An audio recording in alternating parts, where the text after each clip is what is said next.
उपमुख्यमंत्री अजित पवार यांच्या निधनाने संपूर्ण महाराष्ट्रात विशेषतः राष्ट्रवादी काँग्रेस पक्षात शोककळा पसरली आहे। पक्ष कार्यालयामध्ये हळहळ व्यक्त केली जात असून कार्यकर्त्यांमध्ये तीव्र दुःखाचं वातावरण आहे।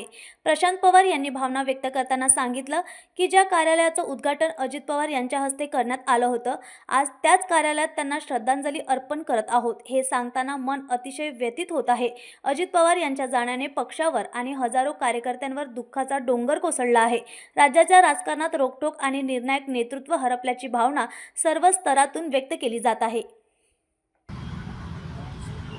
आज सकाळी 8:45 दरम्यान दादांच्या चार्टर्ड फ्लाईटचं बारामतीच्या जवळ ॲक्सिडेंट झाला आणि त्या अपघातामध्ये 5 लोक त्या चार्टर्ड फ्लाईटमध्ये होते। ते 5ही जण मृत्युमुखी पडले आणि ज्यावेळेस सकाळी ही वार्ता पूर्ण महाराष्ट्रात नाही तर पूर्ण देशात जेव्हा पसरली त्यावेळेस मन इतकं स्तब्ध झालं की कोणाला काय बोलावं आणि कोणाला काय विचारावं याचं कोणालाच भान राहिलेलं नाही। प्रत्येकजण एकमेकाला फोन करून विचारत होतं की अजितदादाची बातमी खरी आहे का, अजितदादाची बातमी खरी आहे का।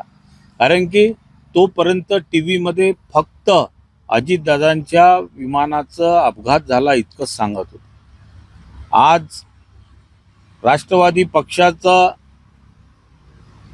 इतका मोठा नेता ज्यांनी महाराष्ट्राचं नेतृत्व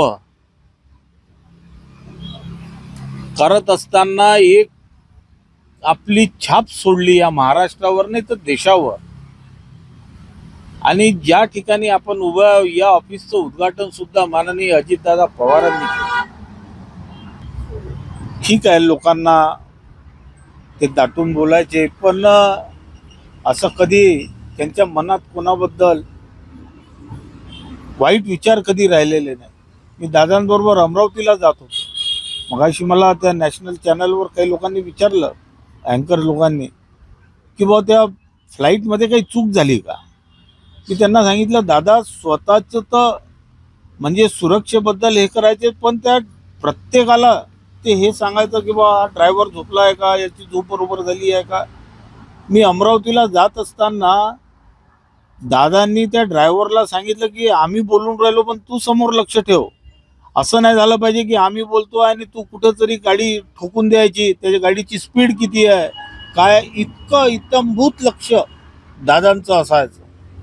एक दिवस रात्री 11:15 वाजता ते अमरावतीवरून येत होते। त्यांच्या पायलट गाडीचे टायर तिथनं धुवा निघत होता। दादांनी त्या ॲडिशनल कलेक्टरला बोलवून, तुम्हाला मी सांगतो, इतकं झापलं की म्हणे आम्ही जनतेची सेवा करणारे लोकप्रतिनिधी आहे आणि तुम्ही अशा प्रकारच्या गाड्या आम्हाला देता। ते सुद्धा म्हणजे त्यांनी फक्त त्याला सस्पेंड करायचं बाकी ठेवलं होतं आणि त्याला सांगितलं उद्याच्या उद्या नवीन गाड्या घेतल्याशिवाय राहायचं नाही, म्हणजे पैसे लागतात माझ्यासोबत। इतकी स्वतःची काळजी, जनप्रतिनिधींची काळजी, दुसऱ्या नेत्यांची काळजी घेणारा हा नेता आज आपल्यातून हरपला।